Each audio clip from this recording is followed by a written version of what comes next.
Hər vaxtınız xeyir əziz izləyicilər. Respublika qəzetinin 2 aprel 2025-ci il buraxılışı ilə bugün birgə tanış olacaq. Sizinlə mənəm, Ləman Təhməz. Qəzetimizin bugün olan buraxılışı 24 səhifədən ibarətdir. Qəzetimizin 1-ci, 2-ci, 3-cü və 4-cü səhifəsində Prezident İlham Əliyev və 1-ci xanım Mehriban Əliyeva Ağdamın Sarıcalı kəndinin 1-ci mərhələsinin açılışında iştirak ediblər. Başlığı ilə yazı dərc olunub.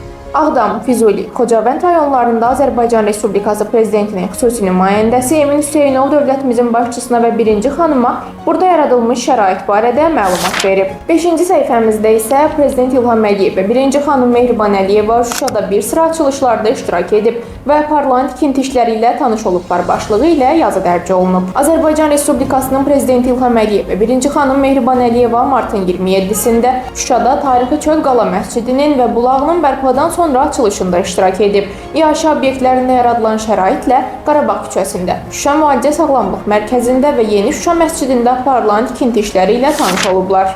Azərbaycan Respublikası Prezidentinin sərəncamları, həmçinin Azərbaycan Respublikası Prezidentinin fərmanları isə qəzetimizin 6-cı səhifəsində yer alıb. Ətraflı tanış olmaq üçün söz gedən səhifəmizə baxa bilərsiniz. 7-ci səhifəmizdə Prezident İlham Əliyev Şəfiqə Məmmədovaya İstiqlal ordenini təqdim edib. Başlıqlı məlumat yerləşdirilib.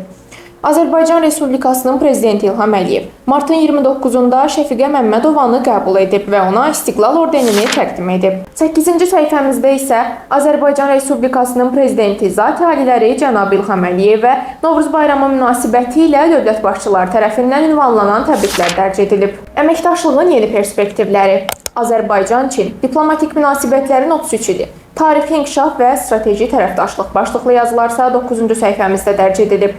Sözgedən ikinci yazımızda bildirilir. 2 aprel 1992-ci il tarixində Azərbaycan Respublikası ilə Çin Xalq Respublikası arasında diplomatik münasibətlər qurulmuşdur. Bugün həmin tarixi hadisədən 33 il ötür. Keçən müddət ərzində Azərbaycan-Çin əlaqələri dinamik və çoxşaxəli inkişaf yolunu keçmiş, siyasi, iqtisadi, mədəni və digər sahələri əhatə edən hərtərəfli əməkdaşlıq formalaşdırmışdır.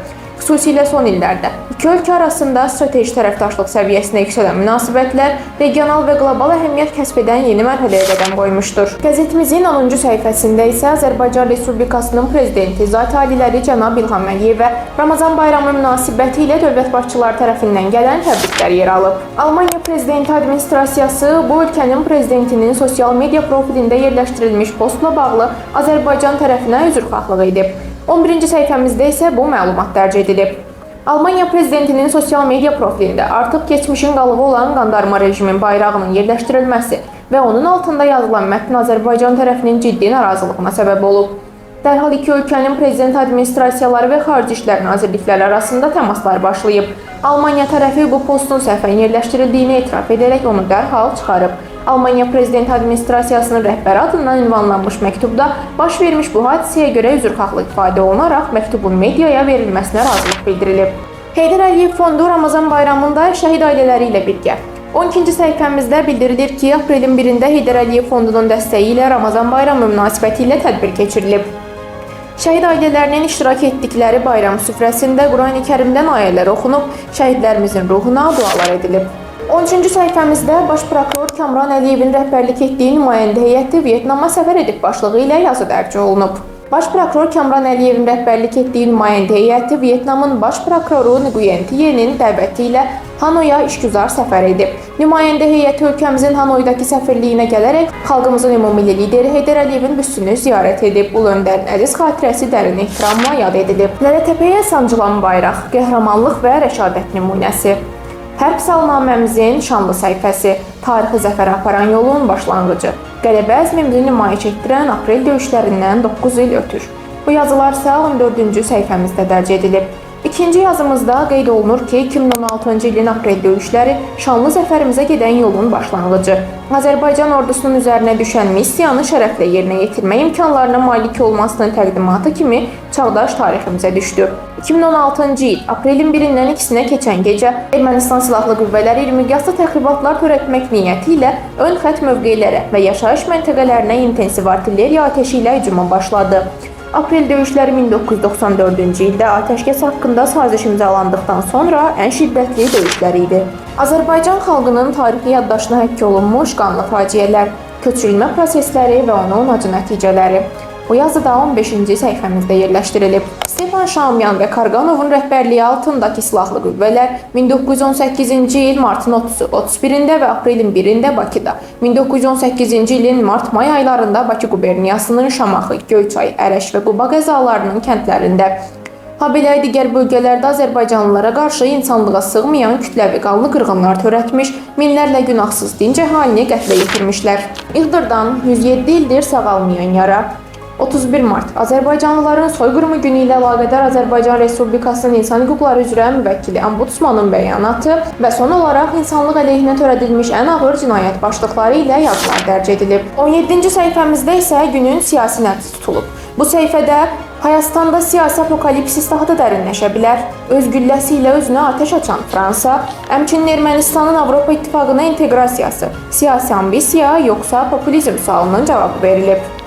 Bu yazıda qeyd olunur ki, Ermənistanın Avropa İttifaqına inteqrasiyası məsələsi yenidən gündəmdədir. Xüsusilə son illərdə İrəvanın xarici siyasətində qərbə meyllənmə cəhdləri artıb. Ölkədə qərb yönümlü əhval-ruhiyyə heç də yeni deyil. Bu tendensiya hələ illər öncə formalaşıb. Ancaq Ermənistanın xarici siyasətində Avropa seçimi heç vaxt asan olmayıb.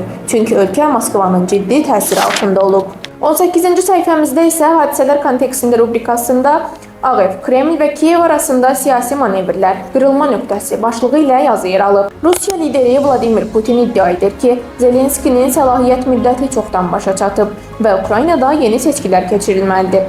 Bu bəyanatla rəsmi Moskva açıq şəkildə Vaşinqtonla siyasi oyuna girir. Rusiya həm də Ukraynada öz maraqlarına uyğun hakimiyyət formalaşdırmaq üçün zəmin yaratmaq niyyətindədir. Əslində Putinin bu mövqeyi gözlənilməz deyil. Son aylar ABŞ-ın rəsmi dairələrində Zelenskiyə qarşı səslənən ittihamlar Kremllə üst-üstə düşür. 19-cu səhifəmizdəki günün siyasi nəbzi rubrikasında isə sərhədləri aşan birlik, Türk dünyası güclənir başlıqlı yazımız yer alıb. Martın 31-də Tacikistanın Xucand şəhərində Mərkəzi Asiya üçün mühüm əhəmiyyət kəsb edən bir hadisə baş verdi. Qırğızistan, Özbəkistan və Tacikistan liderləri bir araya gələrək dövlət sərhədlərinin birləşdiyi strateji məkanla bağlı mühüm saziş imzaladılar. Bu sənəd təkcə üç ölkə arasında sərhəd məsələlərinin həlli deyil, həm də regional əməkdaşlığın gücləndirilməsi yolunda atılmış mühüm bir addım kimi tarixə qızıl hərflərlə yazıldı. Absurd və cəfəng iddialarla beynəlxalq ictimaiyyətdə yanlış rəy formalaşdırmaq cəhdləri başlıqlı yazı da 20-ci səhifədə dərc edilib. Bu günlərdə Rusiya Xarici İşlər Nazirinin müavini Aleksandr Pankin demişdir ki, əgər İrəvan 2025-ci ilin sonuna dək ödəniş etməsə, o zaman kollektiv təhlükəsizlik müqaviləsi təşkilatına üzv dövlətlər vəziyyəti nəzərdən keçirə bilərlər. Lakin Paşinyan hökuməti təşkilata maliyyə vəsaiti ödəməyəcəyini bir daha təsdiqləyib. Buna səbəb 2-ci Qarabağ müharibəsində Rusiyanın kollektiv təhlükəsizlik müqaviləsi təşkilatının prinsiplərinə uyğun davranış sərgiləmədiyini bəhanə gətirir. Qərbi Azərbaycan 20-ci əsrin bəlası deportasiya rubrikası isə 21-ci səhifəmizdə yer alıb. Bu hissədə dərələyəzi düşünəndə ürəyim qubar eləyir. Qərbi Azərbaycana qayıdış haqqımızdır. Erməni bolşeviklərinin çirkin əməlləri başlıqları ilə yazılar yer alıb. 22-ci səhifəmizdəki mədəniyyət rubrikasında isə Türkiyədən xəbər var.